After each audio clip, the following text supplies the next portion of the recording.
Twelfth class की हम physics पढ़ रहे हैं और फिजिक्स में हमारा ये पहला चैप्टर है स्थिर वैद्युतिकी। स्थिर वैद्युतिकी क्या होती है? हम पहले फिजिक्स में 1 से 8 चैप्टर जो पढ़ेंगे हम सारे के सारे आवेश के बारे में पढ़ेंगे। आवेश क्या होता है? अब आवेश रुका हुआ होगा तो विद्युत क्षेत्र उत्पन्न होगा, आवेश गतिमान होगा तो चुंबकीय क्षेत्र उत्पन्न होगा। तो सबसे पहला यूनिट जो है स्थिर वैद्युतिकी है। जैसे मैं पढ़ा रहा हूँ उसके साथ साथ इसे नोट्स बनाते रहना। हम पढ़ाते रहेंगे हल्के हल्के, उसके बाद हम एक हफ्ते में एक वीकली टेस्ट भी लेंगे आपका, ठीक है। तो स्थिर वैद्युतिकी क्या होता है ये देख लें। भौतिक विज्ञान की वह शाखा जिसमें हम स्थिर आवेश, आवेश क्या हो, रुका हुआ हो, का अध्ययन करते हैं, स्थिर वैद्युतिकी कहलाती है। अब आवेश क्या होता है? आवेश किसी वस्तु का वह मूलभूत गुणधर्म है जिसके कारण वह विद्युत एवं चुंबकीय क्षेत्र उत्पन्न करता है तथा उसके प्रभावों का अनुभव करता है। वो क्या कहलाता है हमारे पास?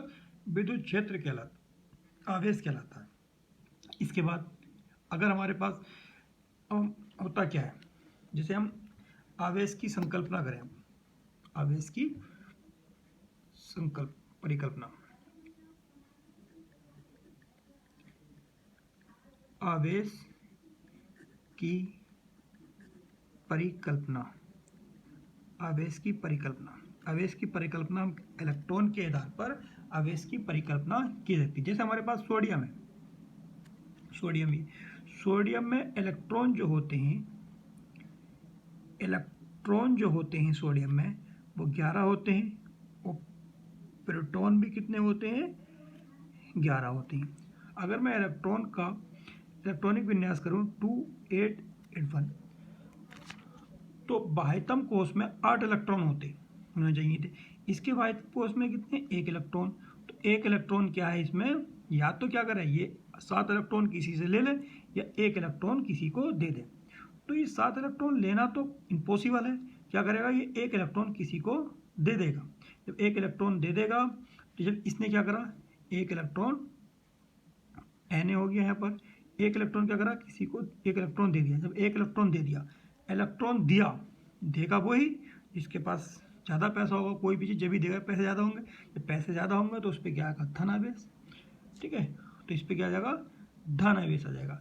इसी प्रकार मैं क्लोरीन ले लूँ, Cl, क्लोरीन में इलेक्ट्रॉनों की संख्या जो होती है वो 17 होती है और प्रोटॉनों की संख्या जो होती है वो भी 17 होती है। इसका इलेक्ट्रॉनिक विन्यास करें 2, 8 और 7।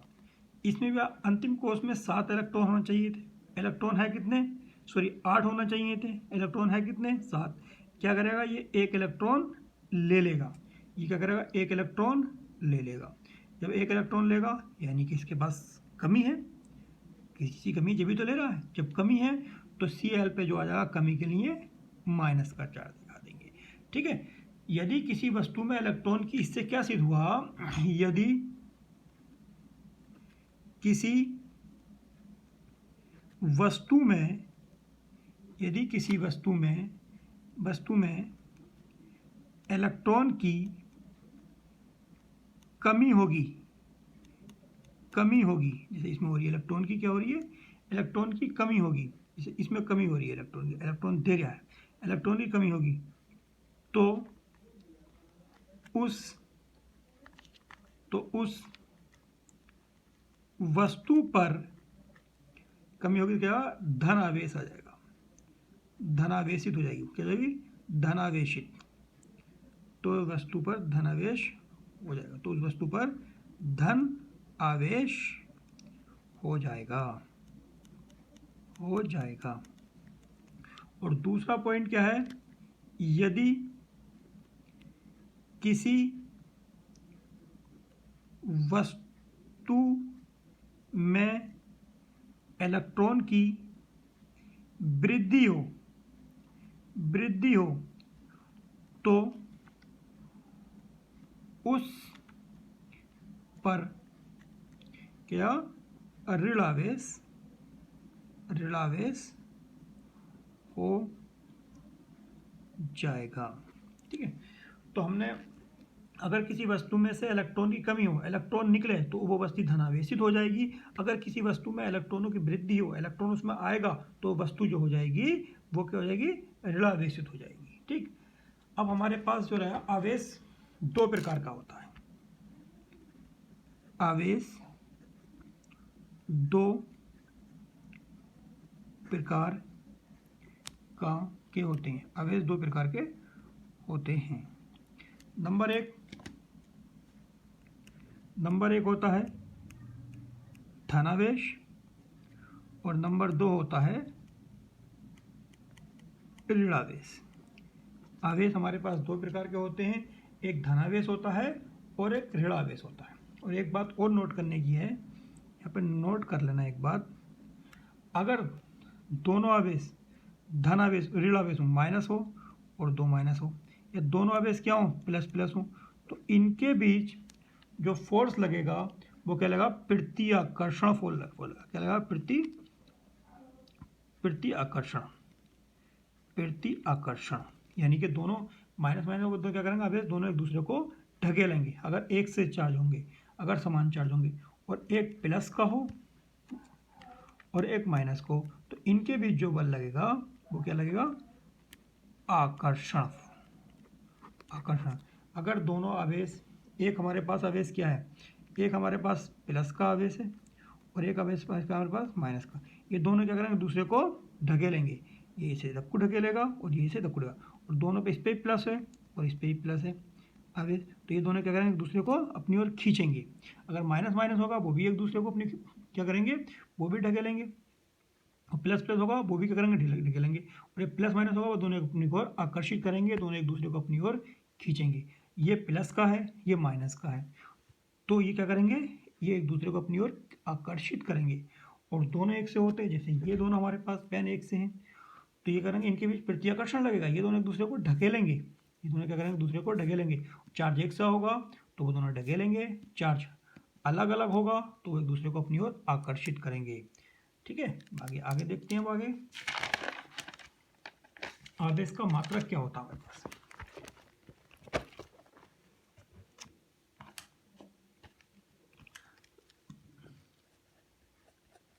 आवेश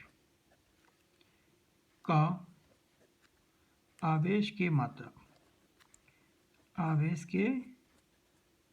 मात्रक एसआई पद्धति में देखते हैं। पहले देखते हैं हम एसआई पद्धति में। एसआई पद्धति में तो हमारे पास फार्मूला होता है आई बराबर क्यू अपॉन टी, हमने हाई स्कूल में पढ़ा था। अब यहाँ से क्यू का मान निकालते हैं। क्यू बराबर, यहाँ गुणा कर दिया, आई क्या है, विद्युत धारा, आई क्या है, विद्युत धारा, गुणा टी क्या है, समय। तो क्यू क्या है, आवेश। तो आवेश का मात्रक क्या हुआ, यहाँ तो निकाले हम। विद्युत धारा का मात्रक होता है एम्पियर, विद्युत धारा का मात्रक याद कर लेना, एम्पियर। समय का मात्रक सेकंड, जो मैंने पहले वीडियो लेक्चर में बता चुका हूँ।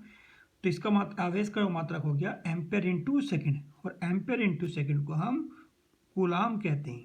क्या कहते हैं, कूलाम। तो आवेश का जो मात्रक होगा वो क्या होगा, कूलाम होगा। आवेश का मात्रक कूलाम होगा। और सीजीएस पद्धति में देखो, सीजीएस पद्धति में होता है स्टेट कूलाम, और एक कूलाम बराबर 3 गुणा 10⁹ स्टेट कूलाम के बराबर होता है। और विद्युत चुंबकीय मात्रक भी होता है इसका, विद्युत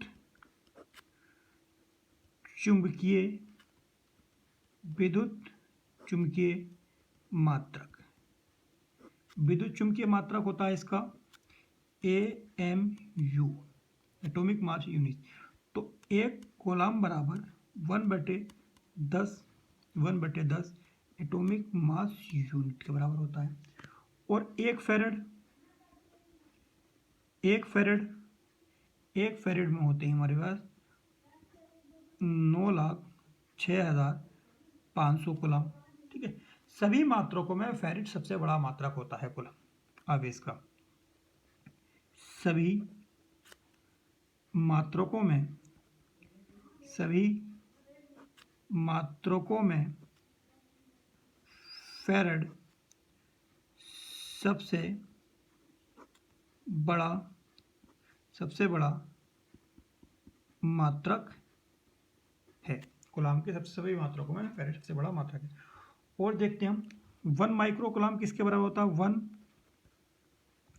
माइक्रो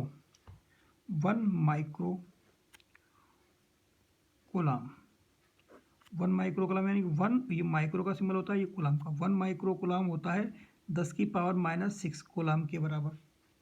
1 नैनो कूलाम, 1 नैनो को स्मॉल एन से, और कूलाम 1 नैनो कूलाम में 10 की पावर -9 कूलाम होते हैं। 1 पीको कूलाम, 1 पीको को पी से लिखेंगे। 1 पीको कूलाम में 10 की पावर -12 कूलाम होंगे। 1 मिली कूलाम, 1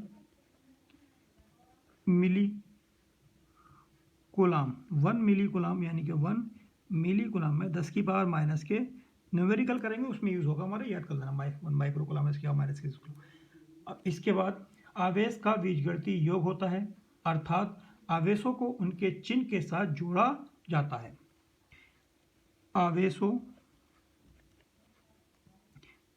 का बीजगणितीय योग होता